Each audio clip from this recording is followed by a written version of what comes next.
like to report on the state of our war against the American people. We're mounting a sustained campaign to crack down on every American and every person of every faith and every nation, and to bring them to justice. All missions are being executed according to plan, without warning or provocation. Americans are being swept up in an international dragnet. Thousands of FBI agents are on the trail of other citizens here and abroad. It has everything to do with hate and evil and murder and prejudice. America's strong.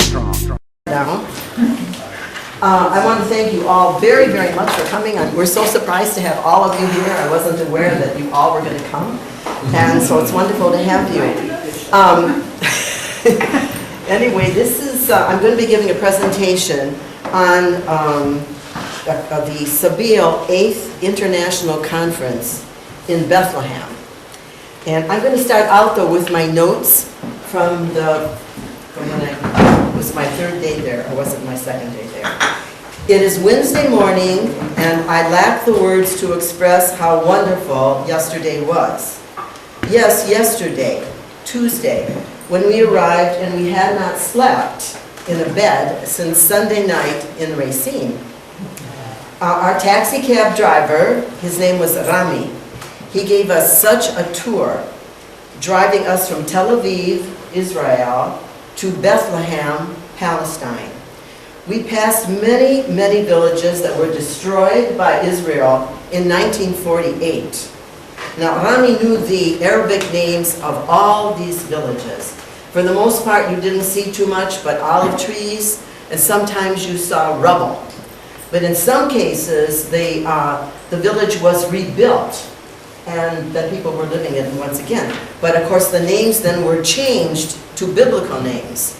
And because really Israel wants to erase Palestine, And it was very, very touching. And then I also want to say this. I'm remembering with some guilt. We were on I think it was Continental Airlines, and there was a lovely young Muslim mother, and she had a child, and of course she had a diaper bag and a stroller and a suitcase and everything that you have. And she was the only Muslim on our plane, and she was the only person detained in Tel Aviv, Israel. So, Elaine, when is this latest trip? This is in February of 2011, and I'm going to be showing slides of then, and then I'm going to tell you how it's changed since then. But that's when I went. So this was a Sabeel workshop, and Sabeel means like the font of life or the way in Arabic. And the title of the conference was Challenging Empire, God, Faithfulness, and Resistance. Look there. The arrow to the left. That's one. Okay, there we have it. I guess I'm not going to be able to stand. Pardon? Should I get the lights? Some lights up. I'll get the lights. Oh, okay, lights. Shirley asked an interesting question. Shirley's here tonight, and she says, well, tell me something about Sabeel. So I will. Anyway, Sabeel, it was in the 80s, and the Palestinians were saying to their clergy, look, whenever I read the Bible, it looks to me like it's justifying my suffering, especially when I read the Old Testament. And they were saying things like, I don't want to read the Bible, especially I don't want to read the Old Testament. And their clergy was very concerned, of course, about this. So what they did was this Father Naim Atik, and you'll see his picture shortly, he started to call workshops for everybody to discuss this, like, does the Bible justify, the chosen people, and then we just get, and they're occupying our lands, is it justified? So then what he did, after a couple years of workshops, then what he did was he called together local and international theologians, and they included Jewish theologians too, because we're talking about the Old Testament and the New Testament. And anyway, the objective was to find God in the Bible. Like, does God really care about the oppressed? Does he care about people whose lands have been taken away from them? And so they did find it in liberation theology. And in 1992, they wrote a book called Faith and the Intifada. And it was edited by this Father Atik, who's, you will see a picture of him, Rosemary Redford Ruther, and Mark Ellis, who is a Jewish theologian. So anyway, well, there were 300 of us, and we were from 16 different countries. As one of the poets said, we're gathering here at this time of the year because this is when there are flowers blooming that will bring about the springtime. And they're all different and they're all wild, and we're all different too. So there were people from Africa there, and people from Japan. But I'm not remembering if there was anybody from Latin America. I'm just not, not remembering, but that was a while back. We stayed at the Bethlehem Hotel, and in the mornings we heard from speakers like historians, journalists. We heard from different sectors of Palestinian society and scripture scholars. And then in the afternoon, we would go out and see what empire does. Because the Palestinians have been living under the global American empire really since, well, certainly since 67 and going all the way back to 1948. And it's empire that controls their life, and Israel is their strategic partner. So, let's see. And then I don't remember. But is that the wall, is that the wall that divides Israel and Palestine? That is the wall, Yeah, yeah. okay, I'm that's doing a what- section on it, that's what the question Now, is. are people, who put up all those graphics? So up there? Palestinians, but international groups that come, because different groups put up different signs, and they say, we're from Germany, and we stand with you, and we believe in love, and we're against the wall, and there's all kinds of signs everywhere. We're going And to then see the more. Israelis take them down? No, they don't. No, because they're on the other side of the wall. Wow. It's really illegal. It's illegal by Israeli law for an Israeli to come on this side of the West Bank. Well, of course, the police do, and the soldiers do. You'll hear more about that too. So now, if I push this to the left, it's going to work. Well, anyway. Okay, hold it. Oh, you want to do it that way? Okay. Okay. I'm not going, well, here, yeah, Next this slide. is to the right. Okay. So anyway, in the morning, we heard from scripture scholars.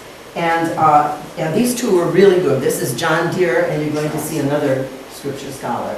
And basically what they were saying is, they gave talks on, the titles of the talks were Jesus and Empire, the Church and Empire, and Media as a Tool of Empire.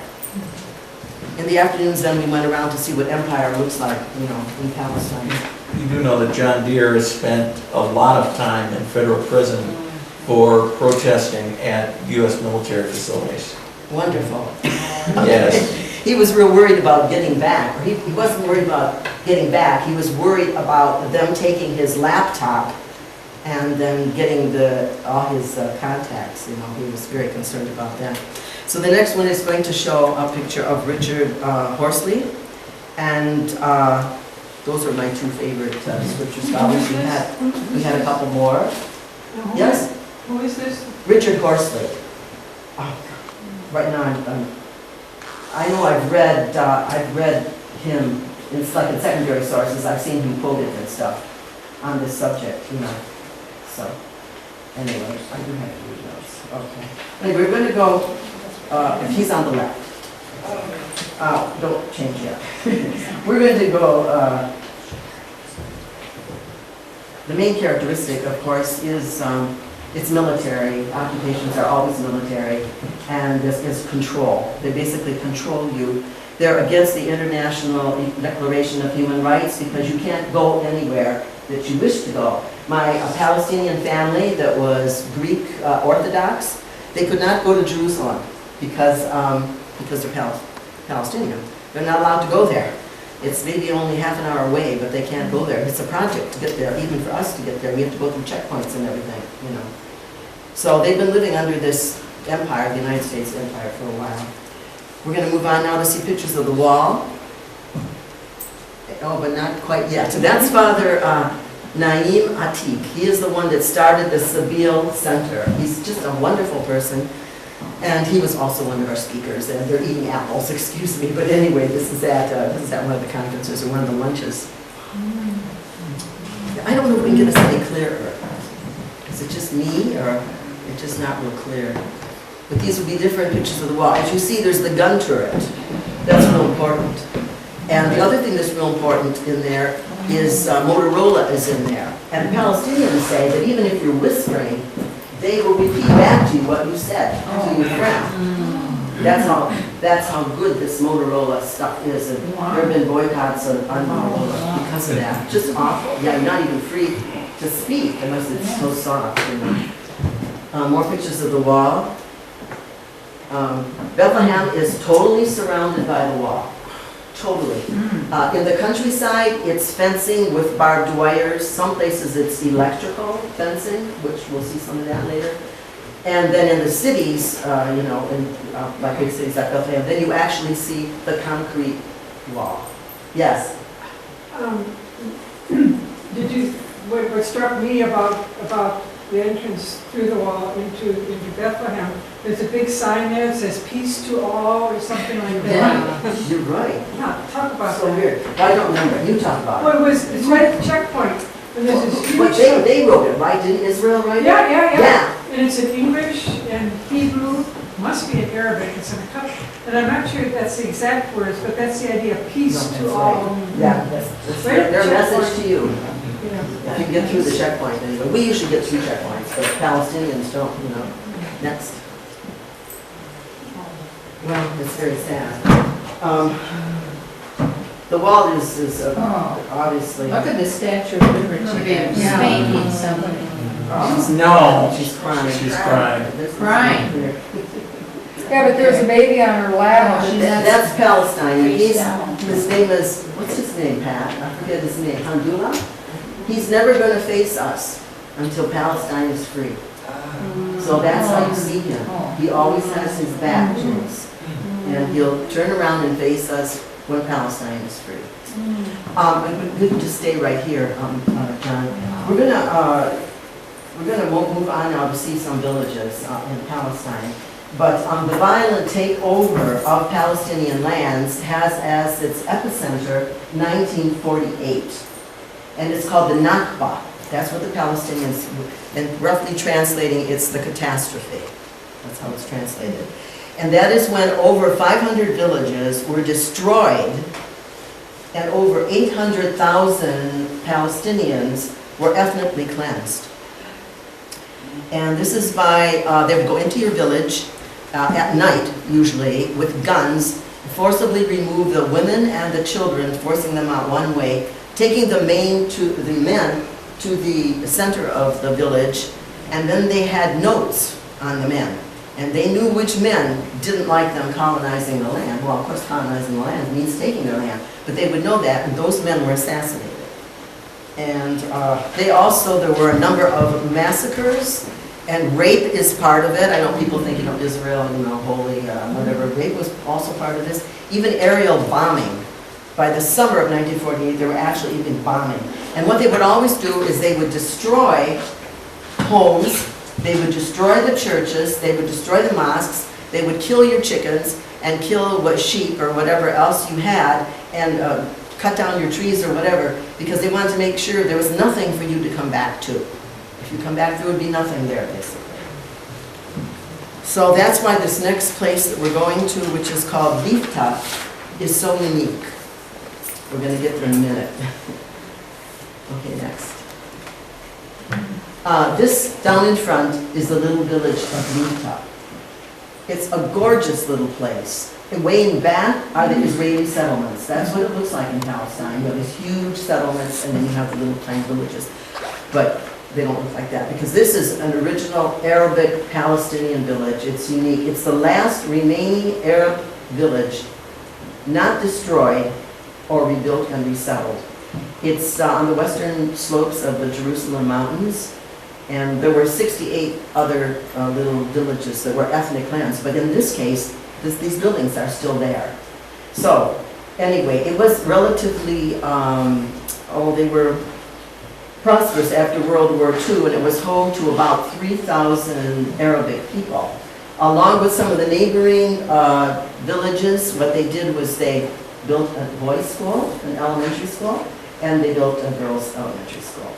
And the social life centered around the two coffee shops, I think that's interesting, the mosque, and also a shopping district. But in 1947, the Stern Gang came in. The Stern Gang came in to one of the coffee shops and shot up the place, killing, I think, 6, and there were 7 wounded. And it made it very clear that this is going to happen unless you leave. And I have a quotation here that'll make you believe why they believed when they said you better leave. But anyway, the Stern Gang, one of the commanders of the Stern Gang is Yitzhak Shamir. Now, Yitzhak Shamir was Prime Minister of Israel until he died in 2012. I've got a great quotation from him. He said, look, these Palestinians, they're never ever going to forget that we took land from them. So here's what I recommend. Quote, I recommend to kill and annihilate. That's his recommendation. Okay. Now, next slide. That's an Israeli road. This is just so unclear, but at least I don't see it well. But up here's the Israeli road. It's a super highway, basically. You can't go on there if you're a Palestinian. We use this road here because we were Palestinians, but the road we used here was even that road was Elaine? Pardon? Oh, you're doing close up. Who's that? Thank you. I'm glad I have John doing this. Anyway, now what's going on here in one of the next couple slides is they're going to demolish this. They're going to demolish this. The last Arabic town, village left in Palestine is being demolished right here. Now, however, they were going to build luxury apartments, 220 luxury apartments, and then a complex with, a swimming pool and tennis court or whatever else, people there would want. And that's what they were going to do. This family appeared when we were there. You can just move on and show different people in the family. This Palestinian family, their grandmother was from there, and we're going to see a picture of her shortly. What's the next picture? Okay. That's Fatima. Fatima was 6 when they were forcibly removed from Rifta. And she's almost in tears here. Okay. Now, I have this much good news, about this much good news. Okay. In February of 2012, so that's a year after this, an Israeli court ruled against the demolition. They ruled against it. This is because you had all these villagers, going to the government and protesting, and there's so much was going on. Not only villagers, but there were Israeli people that agreed. They really wanted this. They wanted to be kept. There are Israeli people against the occupation, of course. And then there were also a group of architects. They were real strong. They said, no, you have to keep this. This is an Arab village. It's the only one in Palestine. You have to keep it. So anyway, when I was doing my research about 2 weeks ago, it said that the court ruled against demolition in February of 2012. It also said, what does this mean? Because no Palestinian can move back there. So, what is exactly, it doesn't mean they're not going to destroy the village, and that's good, but beyond that, what does it mean? But then just the other day, and I have this marked on my sheet there of suggested websites you can go to be. Just the other day, I read that it's only a temporary reprieve. So I guess beyond that, I just really don't know. So we'll move on.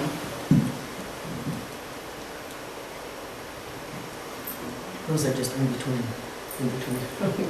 This is Nabi Samuel. It was destroyed in 1971. So it's the burial place of the prophet Samuel, and he was the leader of the Jews in 931 before Jesus. He is also a prophet to the Muslims. This is now, down in front is what you see what's left of the village after it was destroyed. It looks a little bit like rubble, but you can see what, because they were just using these old wonderful rocks that would go back, I don't know how long. But it's been just those lovely rocks there. Okay. That's probably us overthinking. But anyway, this mosque has been converted now to a Jewish synagogue. And in the next slide, you can see men walking over there, Jewish men walking over there to pray. There are Israeli settlements on virtually all sides of Nabi Samuel. So the next picture, unfortunately, is going to be sideways, because we can't fix it.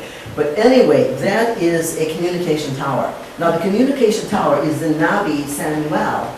Nobody there needs it, okay, but the settlements need it. But it causes brain tumors. And when we were there, so that was in 2011, one child had died of a brain tumor, and another 3 or 4 children also had brain tumors. So the communication tower is there in Nabi Samuel, but it's for the settlements that encircle that. Next, we're going to go to Jerusalem and continue. That's Sarah. Sarah, once upon a time, went to a presentation at her Baptist church in Nebraska, and then she became very, very interested in Palestine. So now she's in Palestine, and she was on our bus, because there would be 6 buses that would go out every day. There were 300 of us, and she would be our translator, and she's just totally charming, and we enjoyed being with her. Next. That's the Dome of the Rock, and over on the left is El Aqsa Mosque. And, well, Israel violates that all the time. You have men in guns going into the mosque. It's just terrible.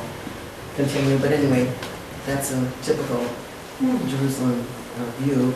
That is in the Garden of Olives. That olive tree, that's a very, very old olive tree. And next we're going to see some of the walls. This is the old part of the city. This goes way back. And then we're going to look at inside. Oh, that's how you get in to the Arabic side. And these are spices.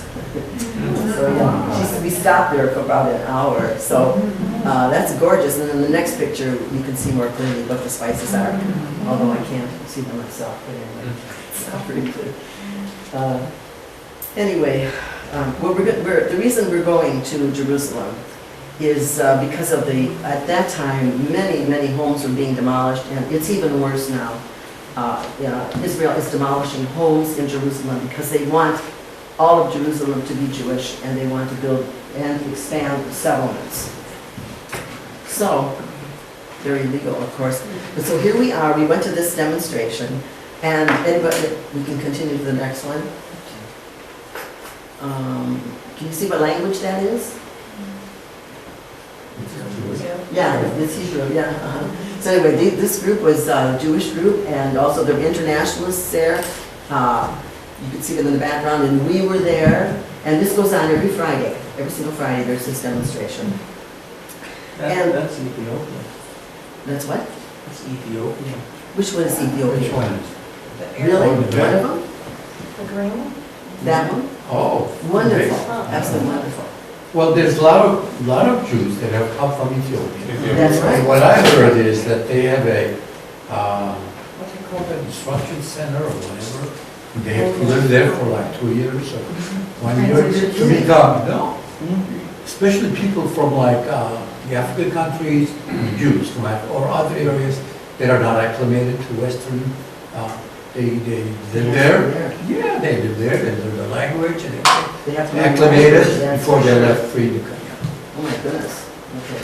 Their history goes back to Queen Sheba and Solomon, that kind of relationship. So, They go back to when?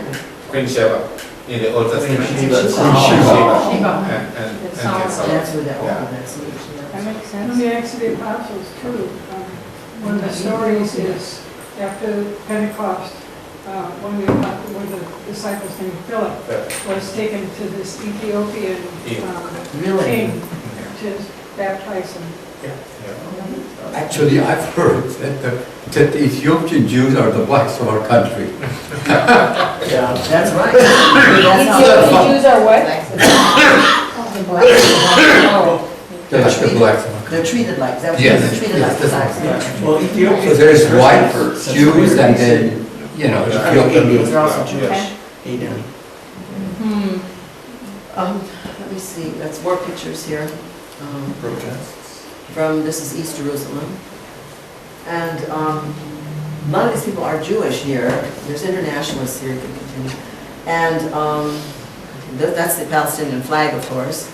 And we weren't stopped, I mean, because of course our leaders were Palestinian.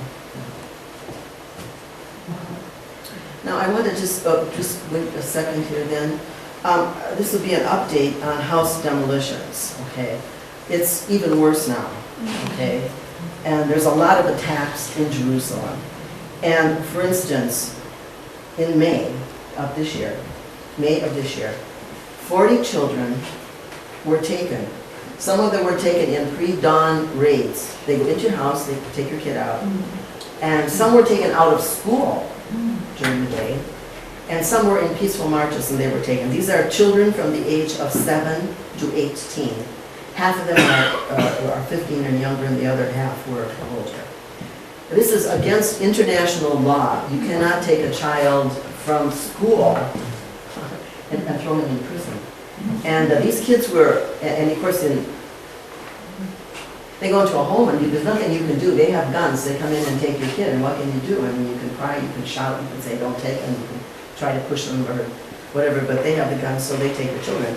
Now, they handcuff some of these kids, they leg chained some of them, and they beat some of them. Many of them were beaten. And this is in May of this year. And 10 homes were demolished. And so 80, in May, 80 Palestinians, mostly children, are now homeless in Jerusalem. And there were also attacks by settlers, and one man was stabbed. I think he lived. But anyway, well, this demonstration is every Friday, and there are other demonstrations there too, and we'll see one later. So now we're going to go to the southern district of Palestine. So this area is called Hebron, or it's called El Khalil, if you want to do the Arabic. It's the Arabic. So we're going to go to this particular Bedouin, it's a Bedouin herding community. It's 84 people, and it's an extended family. And 4 of their homes had just been destroyed. And at that time, I don't know if you can do this now, but you could actually look up al-Khur, K-H-E-R. You could actually watch their homes being destroyed. You could actually watch it on YouTube. There's a lot of stuff on YouTube, yeah. You can watch that. Now, this 1/3 of all the settler attacks occur here in the southern part of Palestine.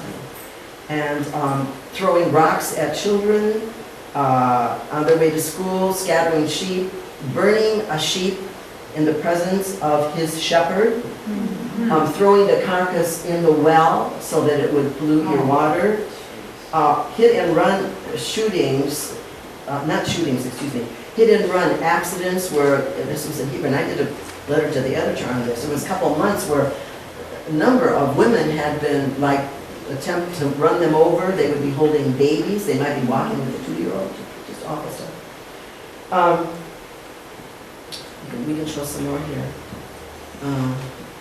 This is a good picture because in back over there with the red roof, that is a settler's home. That's illegal because this is in Palestine. And there it is. And later on we'll see a road between the settlement and between this village here. You can, the next one. That's the road on the other side of the fence, and there's of course the settlers. That's how they live. And this is a herding community here. Next, what they told us was that's our school, and they said we put it over there. We're so happy we put it over there. Because the school is over there and the settlement's over here. So anyway, it's very common to have settlers throw rocks at children on the way to school. But fortunately, this is in that direction, there's no settlers, or settlers are on the other side, you know, of the house. So, That's a Palestinian school? yeah, Palestinian, and this is all herding community here. Those are chicken coops, some of which have been destroyed, and I think we have sheep, goats, next one. Yeah, the settlers come in and tear down things like this so that the sheep and the goats are scattered. This is very common. Those are galvanized homes, some of them.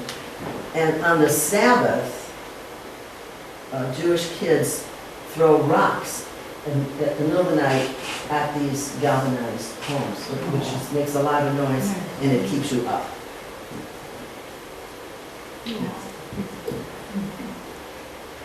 That woman, we don't photograph, she asked not to have her face photographed. Some Muslim women don't wish to have their face photographed, but she made that dress. And she's one of the women they kept out. Now this is a really important thing. Can you make this any sharper? I want to see the little boy with what he's got. Well, we can focus on that. Okay, down, okay, there. Do you know what that is? Yeah, he's got two pieces of pipe, and he's put them together, and like, look at his face, how proud he is that he's holding a gun. Now, I didn't want to take this. The kids said, oh, you take this. They take some English, you know, in school. Take our picture, take our picture. You know? And I said, no, I don't want to take this picture. And so, I mean, look at him. Look at how cute he is. The next one, the next slide, is going to show this person here. He actually went to school there. His English is perfect. And he says, why aren't you taking, the kids want you to take a picture. I think you should take this picture. Why aren't you taking it? I said, I don't want to take it because Israel's going to confiscate my camera, and then they're going to see, look, the Palestinians teach their kids about guns when they're like 3 or 4, and also back home, people are going to think that too. And he goes, no. He says, no. He says, what that means is that kid knows that it's the people with the guns that come in and they destroy our solar panels, they destroy where we keep our goats, and then the military comes in with the guns and they destroy our homes. So they know you have to have a gun like this to have power. Or to them, that's why this little boy was so proud. I mean, he's, you know, so I took this picture. I don't know what the next slide is. Let's see. Okay, want to hold here. Now, things were pretty bad back then, but this is the latest ethnic cleansing plan. That's not a picture of it. That's still just a veteran camp there. But this whole region is called the Nakab region, and it's southern Palestine. It's north of Egypt. That's another reason why Israel wants it, because it's close to Egypt.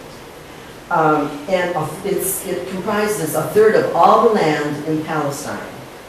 And there are 200,000 residents there. Well, they've got this new ethnic cleansing plan, which will be the largest single act of ethnic cleansing since 1948. They're going to move 70,000 of these Arabic people into an urban setting. Now, the way Israel talks about it was, hey, we're going to spend lots of money, we're going to make these really nice homes, and they're going to all live in a nice little town, and that's the way it's being, you know, that's what it sounds like if you don't know anything. But if you know something, this is a herding community. They have sheep, they have goats, they have camels, they have chickens. You know, this is what they do. They can't live in a city. You know, this will be the largest single act of ethnic cleansing since 1948. Now, this area is called an unrecognized, you know, it's unrecognized villages. And even though it's in the West Bank, it's after Oslo, it's called Area C, and Israel has complete control here. So they have complete control. So of course they should be giving these people electricity, and they should have schools, but there's not, and roads, but they don't have any of this. They have none of this, basically. This new plan is called the Prower Plan. P-R-O-W-E-R, and it's forcing them into urban groupings.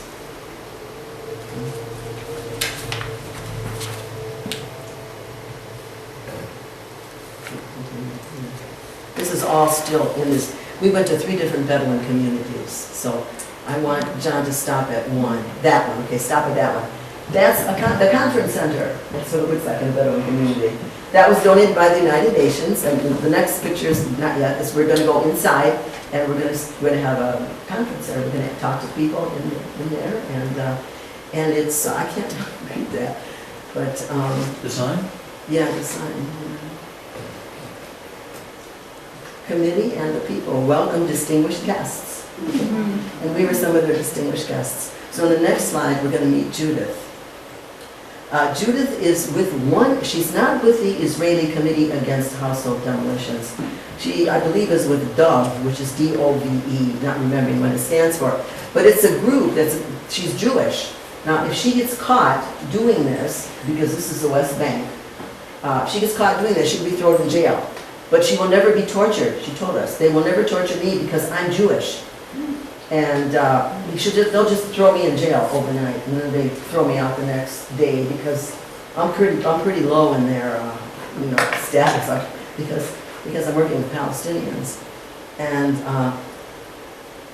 there are Jewish people there, and there even was an international Jewish group there. They were Jewish, they weren't Israeli, they were international, and they were at some of these villages we went to, and one of them was Italian. That's my heritage. I don't speak Italian, but he talked to me in Italian, then I'd answer back in English or even Spanish, but he spoke English. But anyway, that's a wonderful thing. The next picture is going to show a home in a cave, because people do live in caves, the next one. Yeah, in there. And I think then the next one will also show, you can't see it well, but those were caves. But if you go inside there, in fact, I went inside there and I bought something that I still have over there. It's really nice inside. There's carpeting, of course, and rolled up on the side are the little Muslim rugs, the little ones that you kneel on when you pray. And there's electricity sometimes.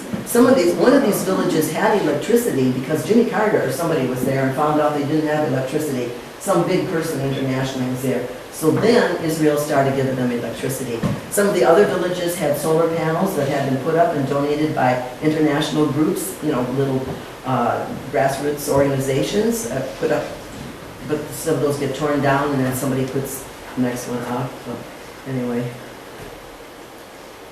Okay, I want to stop here for a minute. Okay. So, in the background, this is what was blooming.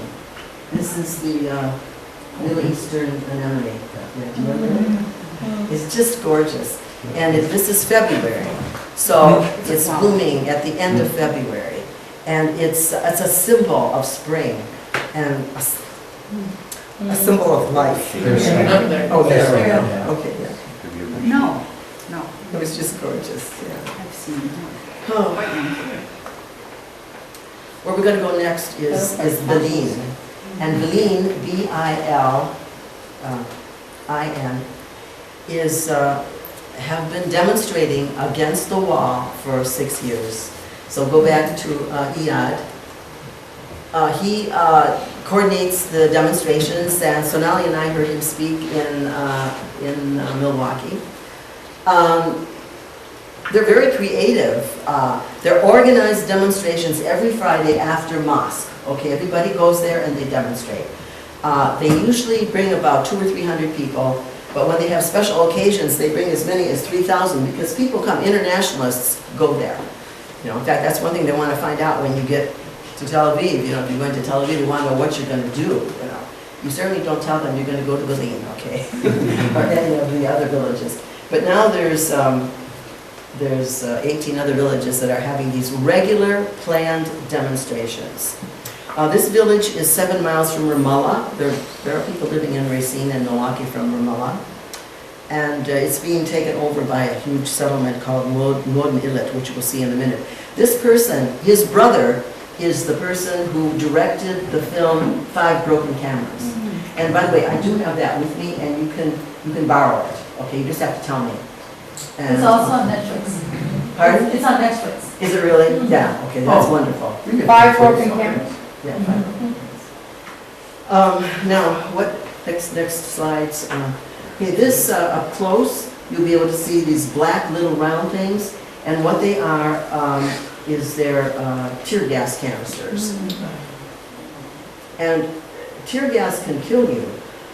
If you're too close and you inhale, you just die because you can't take the tear gas. They also cause blindness. I mean, it isn't just making you cry and you run. Also, Bassam was killed. They've had people killed and people also hit in the head and then in bad shape after. Bassam was killed by one of those canisters hitting him right at his heart, and he just fell down and died. There's sound bombs. They use sound bombs across this fencing here. That causes deafness, and also the fire from a sound bomb, I don't quite understand this, but it will burn a tree. Flashbang grenades? Pardon? The flashbang grenades. The military uses them all the time in infiltrations. No, they're actually sonic weapons as they send out high frequency sound waves. And yeah, and they can actually kill, if you're too close in proximity, they can kill people by causing internal organ damage. Just awful, yeah. They also have water cannons, and they shoot skunk oil, sewage, and chemicals like plant poisons. I mean, can you imagine this? I mean, we're funding Israel. Yeah, I mean, I'm like, geez, you know. Next couple pictures here. That's Bassam's. We're going to see a picture of Bassam later. That's What his is great. it? Bassam. He was. I'll tell you about him a little bit later. So here, that'll give you an idea of the road there and the fencing, and it's. I think it's electricity there. That's Iyad, and he's with Yoko, and she's from Japan. She was on. He invited us out there actually. I didn't go to his presentation, but she did. And we were all leaving on Friday, unfortunately, so we wouldn't be able to go to the demonstration. But he said, can you come visit me on Thursday? And he fixed us lunch and everything. There were three of us. It was Joyce Gwynn from Milwaukee and myself. So next. Well, half the time he knows these soldiers. And they talk. You know, I mean, next. Yeah, it's electrical fence. The soldiers across the wire there. That's where they hang out or something. Next. You can see in the back. You can see the yellow gate. You do see a lot of that in fiber optic cameras. That's where you would go through if they let you go on the other side. And there's the huge settlement, Modin Illit, being built over there. And 60% of all this land that belonged to Benin and their farmers, they were olive farmers, 60% of it has been taken. Right? Yeah, that's a good look at the settlement. Okay.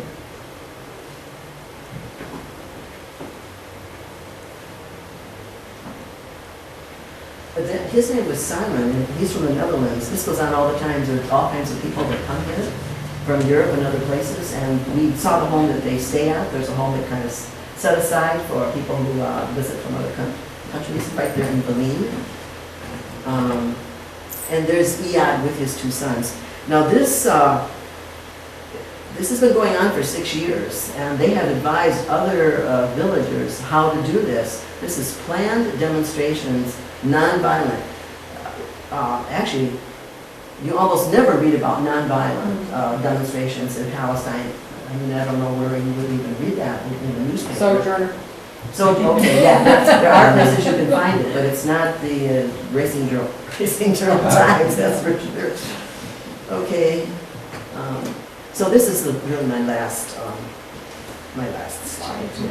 And this tree was burned at one time from one of the bombs, one of the things that were shot over there. So, I have this little poem that I'll read. It was written by a woman, and this is just part of the poem.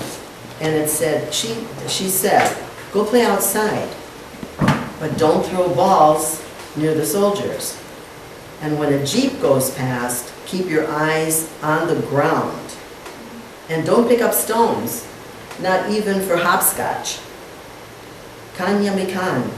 There was, or there was not, a land called Palestine, where children played in the streets, and in the fields and in the orchards, and they picked apricots and almonds and they wove jasmine gowns for the mothers. And when planes flew overhead, they shouted and happily waved. Kanya Makan, you keep your head down. That's life. Life in Palestine. So, Where's the hope? yeah. The hope is that it really is in us. You're not going to read about this. The media is a tool of empire. You're not going to read this in the newspaper. You're not going to see it on television. You can find out where to get this information. I have a list there of websites. Because websites are easy to go to, and you can follow it daily what's going on. There's one of my sites there says news in caps. You can just see what happened yesterday and the day before and the day before, and you can actually see that. And then we just really have to learn. We're the ones that have to learn. I know everyone here is concerned. The people that I went with on this delegation, we were not there gathering information. You know, we were there because we're committed. You know, I mean, this is what we want to work on. So we have to spread this information as much as we can, even to friends, and you know, try to help them and take a look at the reading. It's a very simple reading list. It's mostly just websites, because I think you can go there and then you can find, you know. There are some wonderful things going on. You probably don't know what we tried to do, but 5 of us tried to do something here in town. We were a member of the Racine Coalition for Peace and Justice. So it was Sonali and Pat and John and Ken Jorgen and myself. So we went to the city council and we asked them to pass a resolution against military aid to Israel until they listen to international law, and also our own foreign exports laws. So anyway, we tried, and we would have a speaker every 2 weeks, because the meeting, there are 2 meetings a month, and one of us would speak, and I think about 6 of us spoke. And but anyway, see, this is just so foreign to them, and they didn't think it was. Yeah. Now, Milwaukee did pass that resolution in their common council, didn't they? No, they passed another one in the fall. Yeah, they passed one in the fall, but the one they're working on now against military aid to Israel, they're either still working on it or it didn't pass. Do you know, Sonali? It didn't pass. No, I don't know if they're still working on it. I mean, Yeah, I think they couldn't find anybody to bring it to the city council, and we did find somebody. In fact, Pat went to her alderman. It was Keith Fair, and he offered to bring it to the common council. And I found out later, he knows Palestinians. Yeah, because these Palestinian little mom and pop stores. Yeah, he knows Palestinians in town. So he knew what we were talking about. So that was wonderful that he offered immediately. Then the irony, or not the irony, maybe you're not surprised by this, but another strong supporter was Michael Shields. Why? Because he's black, and he understands how people are treated. You know, he understands that. So he was a strong supporter. Raymond DeHaan was a strong supporter. There were some votes beyond then. I don't know if I can say anybody else. There's some people that voted. They wouldn't even vote. They didn't even want discussion. They didn't even want to vote for discussion. So, you know. But anyway, there's going to be a workshop in the fall in Washington on boycott, divestment, and sanctions. And students are doing real well with this, and so are some churches. And if they're there are aldermanic elections next spring. That's right. That's right. Yes, we can do something. What does it mean, other than Motorola, what boycotts are there? Well, let me read what some churches are doing. Okay, you can boycott things that are made in Israeli settlements, because those settlements are really in the West Bank, you know. So here's the United Methodist Church in North America. The United Methodist Church in North America, that's big time, in 2012, voted to boycott products from Israeli settlements. We'd have to find out what they are if we're going to do that. But it's really good for a big group like that, you know, or a university. The students have been working on boycott and divestment. The Presbyterian Church of the USA and the United Church of Canada also all voted to boycott products from Israeli settlements. So that's, you know, there's, yes? On the positive side, though, you can get products that are made by companies that are comprised of both Palestinian and Israeli Yes, entrepreneurs. For instance, yes. at the Fair Trade place with Hope Center, the olive oil is produced there. It is. And another thing about the Center of Stones at children going to school, there's the group called Christian Peacemakers. They're Yes. in that area, and they accompany the children to school Yes.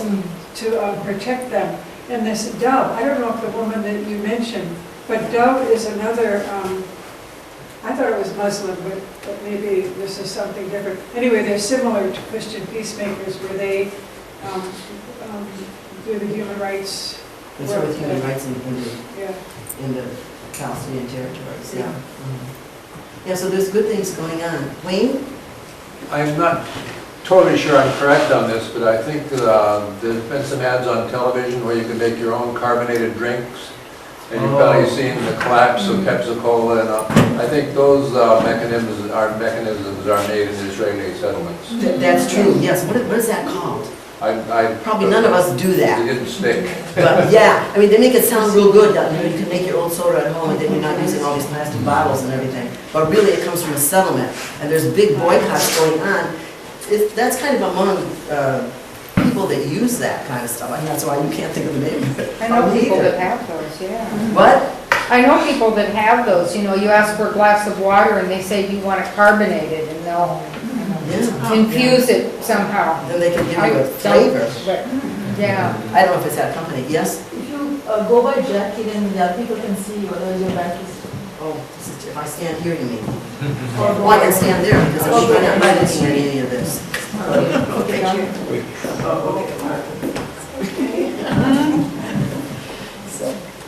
So I don't know where we're at with this.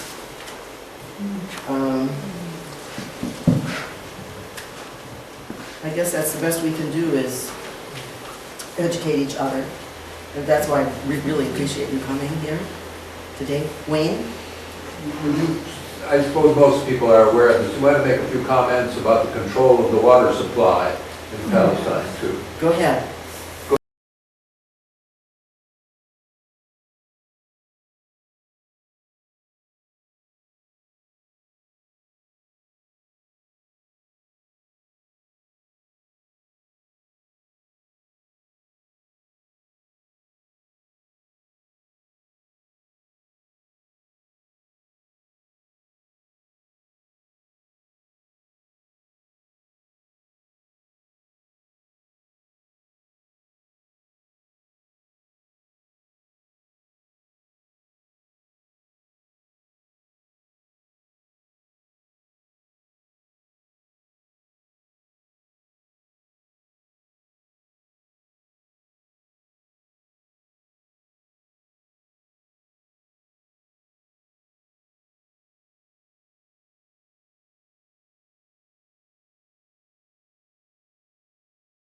Oh, you want me to? No, you do that. Okay.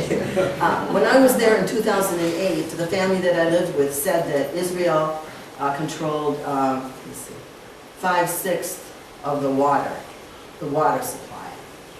And indeed, we had, if you wanted to take a bath, we did them very skimpy. We kind of got in the bathtub and used a little tiny bit of water. But she would like to know ahead of time because she would heat the water for you.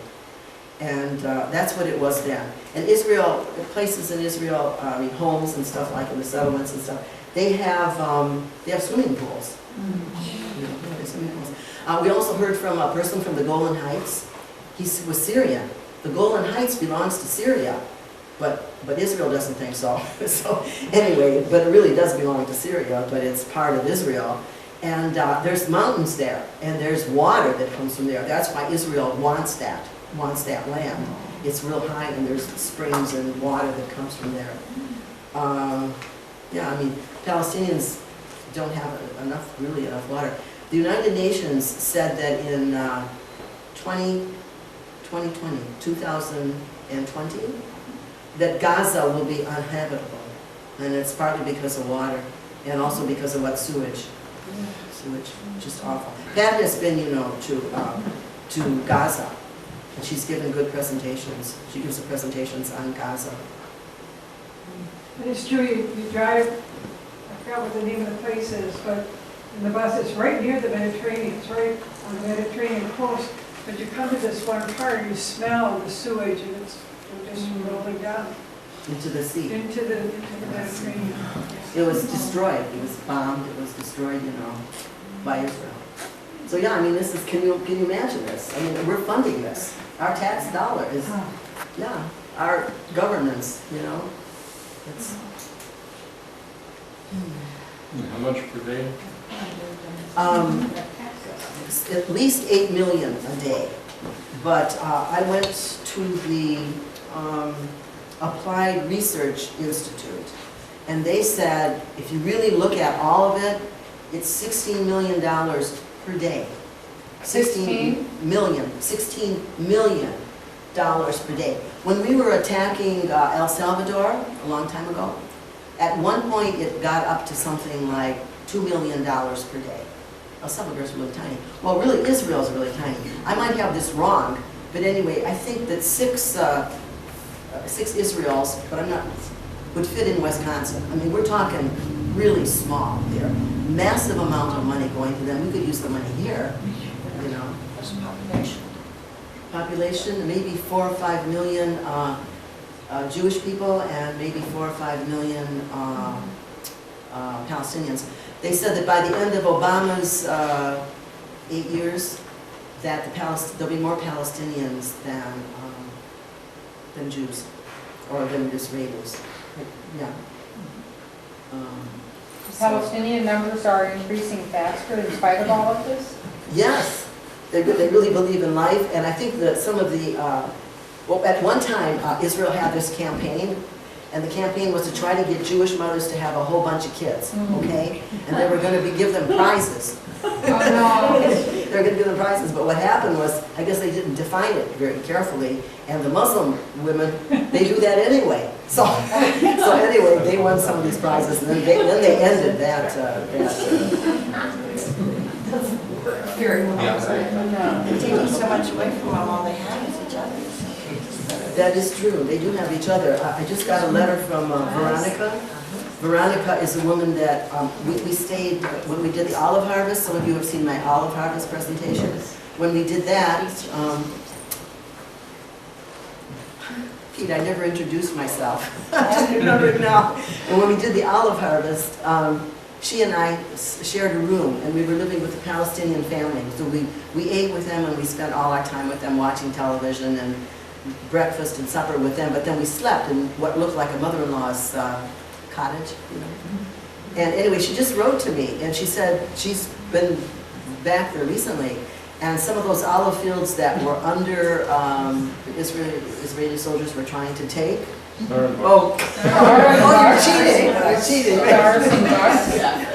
Anyway, some of those olive places have been fully taken over now by Israel. And so actually what you have is the women are working. The men have to stay home and do the cooking, and I guess, and the women go out and find work. Working with disabled, working with people that need help. I don't know how they're living, move in with your relatives. Since you're showing these pictures and you weren't supposed to, John, go back to the first one here. Okay, go back.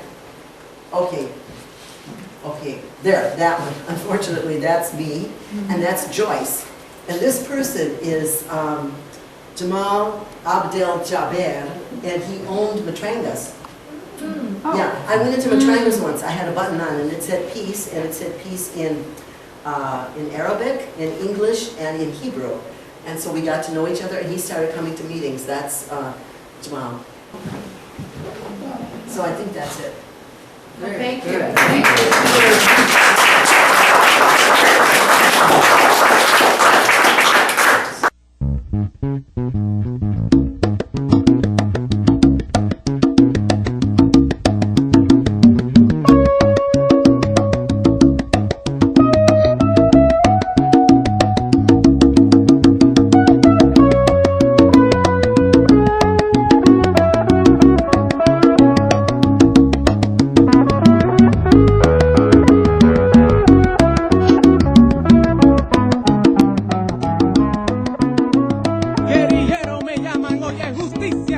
llaman mis abuelos y abuelas, en mis venas lloran.